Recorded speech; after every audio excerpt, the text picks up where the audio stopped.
Hey everyone, welcome to this weekly Sidereal Astrology forecast for the week of March 17th through the 23rd of 2025. All right, so this week we are in the continuation of the eclipse energy. We had a lunar eclipse last Friday, and this is certainly a week of implementing that. So this is going to be the third quarter moon once we get to the weekend, and that's the action phase of the second half of the lunar month. So the eclipse gave us a new perspective on life. We've likely set off on a new journey energetically. And so I think a great way of working with this week is how to apply that, how to implement that, and very likely how we can start to manifest these things around the later part of this week, around Saturday, once we get into that third quarter moon.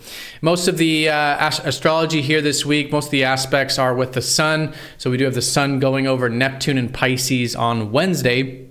Now, there's already been new beginnings here with Pisces, most certainly.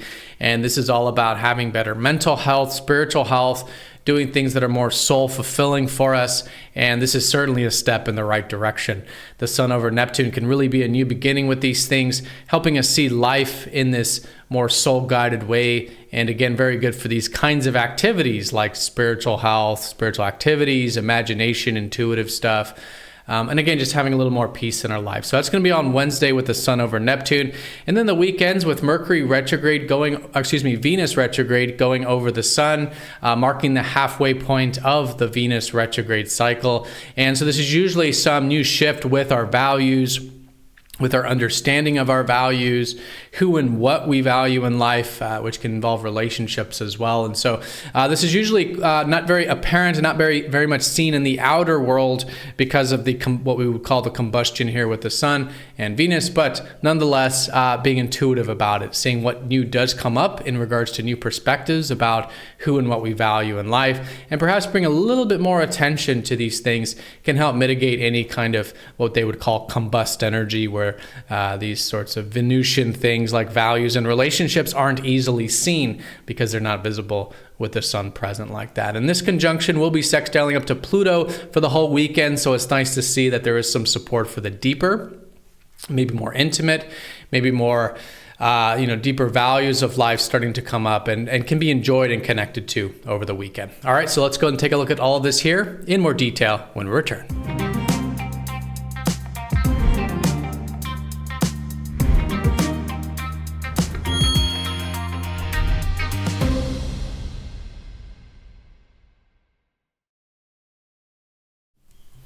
Alrighty, so here's the sky for this week. We're going to look at this for each day of the week, starting first with Monday, March 17th.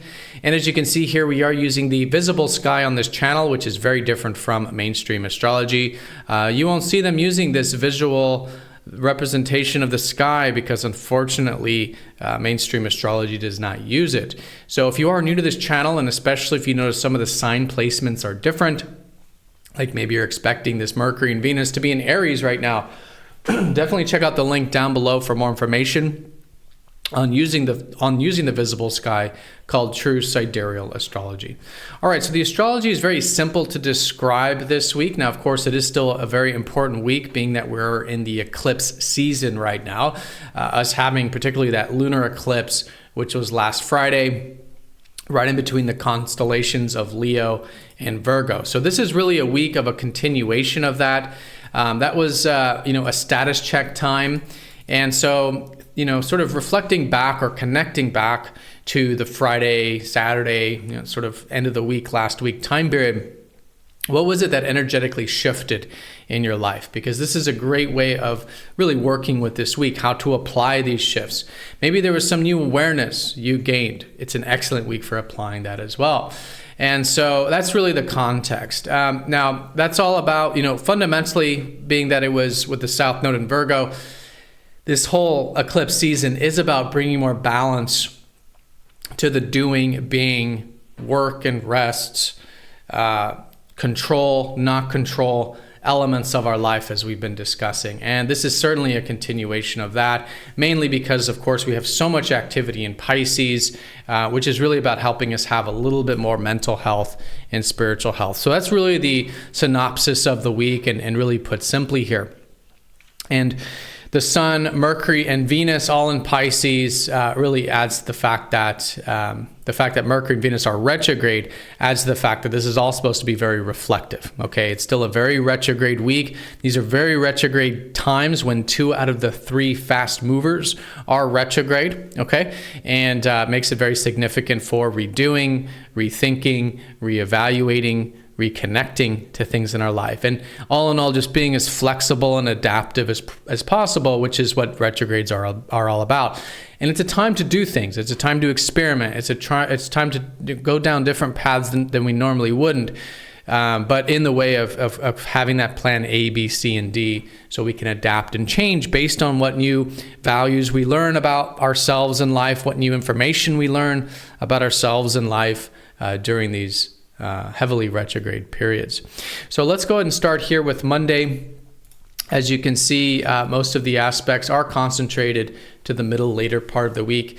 But on Monday, the moon will be finishing Virgo. So it is a great day to really not wrap up, but sort of, last day of the major themes around that improvement and refinement. Okay, so Monday is a good day for things like work, personal development. This whole idea of Virgo being about the focusing on what we do have control over in life and how to, improve things that we do have control over, fundamentally ourselves, with this more detail-oriented and analytical-oriented energy that Virgo helps us cultivate. Okay, so that's going to be a theme on Monday there. As we do get into Tuesday and Wednesday, the moon will be in Libra those 2 days, and so this is going to likely place a theme on balance. Now, this is about balance in our own life, any areas that are out of balance, bringing them back into balance, approaching life in a more sort of moral, ethical, what's the right thing to do sort of perspective is always really good with Libra, as Libra can be thought of as bringing things back into karmic balance, but also oftentimes with relationships. So Libra is often how we're dealing with others. It can be major themes around contracts, agreements, what are the current relationships or partnerships that we're involved with, and how can we, of course, do that balanced and right thing that's right for both parties. And we could just see this in our, in the everyday life of, everyday interactions being more of a theme of, again, doing the right thing and ethics and just bringing things back into balance there. So that's a really good day working with Tuesday and Wednesday in particular. Now, as we get to the later part of Wednesday and as we get into Thursday, the sun will go over Neptune there in Pisces. Okay, and so that is really what we've been talking about in the context of more receptivity. Neptune is the ruler of Pisces, so it's really adding to the watery energy. And in this case with the sun, which represents our vital life force. So our vital life force, the way we view life, what we're focused on is really in the oceans. It already has been in Pisces, but really in the oceans this middle part of the week here. So it's a new beginning with this, connecting to those deep oceans, connecting to what it is we really want on a soul level in life, what it is that gives us a sense of peace and well-being, what is spiritually meaningful to us, and again, connecting to this side of ourself, which can make it very good for, again, intuition, imagination, spirituality, psychology, this more ethers, getting into the ethers of life. So there's a beautiful step in the right direction with this. Conjunctions very much signify new beginnings. We've already had these new beginnings, notably with Saturn already. And so we're going to continue to see these beautiful steps in the right direction, helping us connect to this soul-guided and, more spiritual approach to life there. Okay, so that's going to be Wednesday, Thursday with the sun over Neptune. Now, as we start to get into the Thursday time, the moon will go into Scorpio, deep Scorpio, and this adds to the depth of things. And I would say that this is actually more of an energy of both Thursday and Friday, as Friday the moon will be in a Fucus, a very similar energy to Scorpio, which deals with healing specifically. So let's say Thursday and Friday, a good time to bring things to the surface, uncover deep things about life, about ourselves, and again, to connect to them. That the moon is all about really creating a safe and secure environment in order to connect to these deeper, in this case, deeper aspects of life. Now, this can, of course, come through externally as well, research, deep diving, So it's inner and outer. In relationships as well, we can see there's great opportunities for healing or intimacy and trust and these kinds of themes. But really, all in all, fundamentally connecting to the truth, connecting to the real, raw, candid dimensions of life is what this is about. And this can be really assisting us and helping us in the lunar month, because Saturday, that's when we start to get into this third quarter moon. And this is the action-oriented phase of the second half of the lunar cycle. So basically, whatever shifted with last Friday's lunar eclipse is all about implementing really this whole week, but especially this the days surrounding Saturday, as we'll be in that action-oriented square in the third quarter moon there. So Sagittarius specifically is about expanding our horizons. So as we start to come out of that deeper world on Friday, we'll likely start to feel a bit free-spirited. And so it's likely to be a weekend of expanding both our mental and literal horizons a bit. Themes like adventure, like open-mindedness, the abstract mind being activated, seeing the higher perspective on life, rules things like philosophy and higher learning and travel and adventure. And so this idea of being a free spirit starts to get activated.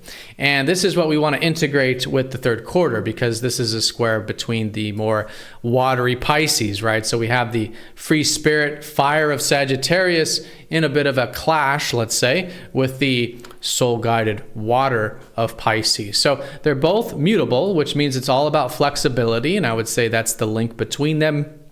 Sagittarius energy wants us to be a free spirit, and that creates flexibility in our life, right? Wants us to create flexibility through being open-minded, adventurous, a free spirit. But how can we also go with the flow, be more soul-guided? Of course, when we are more soul-guided, we are more going with the flow of life. We're also very flexible as well. So these are two very different ways of having flexibility in life. But if we can find the fire way of having, the passion way of having flexibility, as well as the soul-guided way of having flexibility, I think this is a great way of working with the third quarter. But put simply, applying the lunar eclipse energy from a week ago. All right, so this is the weekend here where Venus retrograde will go over the sun, and this marks the halfway point of the Venus retrograde cycle, soon to be followed by Mercury next week. So again, lots of flexibility, lots of things to learn, right, with the retrogrades. But the halfway point can be a shift of awareness, not so much cognitively, more intuitively, especially in Pisces like this. And so it's a great weekend to listen. It's a great weekend to see what comes up and make any kinds of these readjustments for, in this case, the remainder of the Venus retrograde for the coming weeks.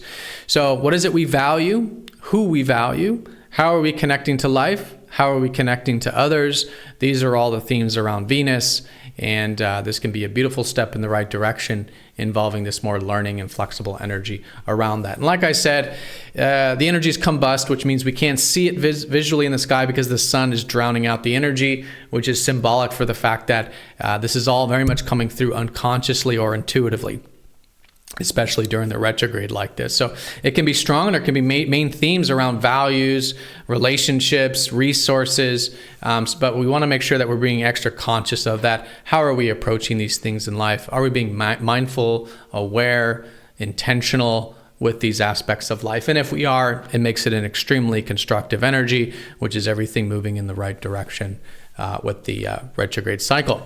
So this conjunction will be sextiling up to Pluto. That's basically what you're seeing here.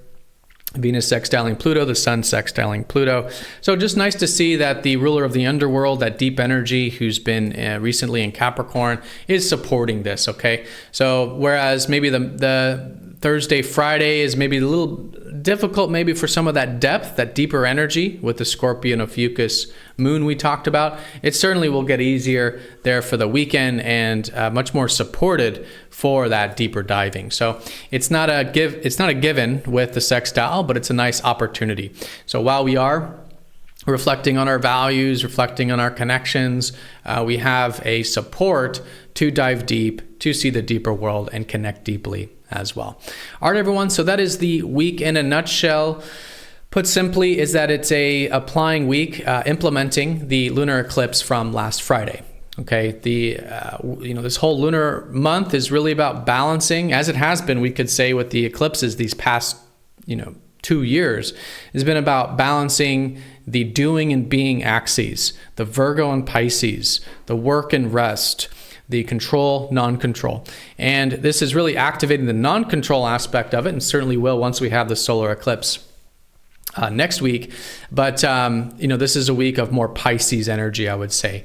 Being more receptive, more intuitive, connecting to what's so important to us in life, being flexible and adaptive with all this, with, of course, the retrogrades, and seeing how we can now apply that lunar eclipse energy in this way that is not only soul guided and, doing things that are more soul meaningful, but also in a way that, especially over the weekend, Saturday, Sunday, gives us a sense of free spirit, gives us a sense of adventure, gives us a sense of open-mindedness. How can we listen to that passion for life, that spirit for life, that also guides us as well? We could say that these two are maybe like the fire of the spirit and the water of the soul, needing to be integrated, cultivated, and this is an excellent week to do that with this third quarter moon being in Sagittarius.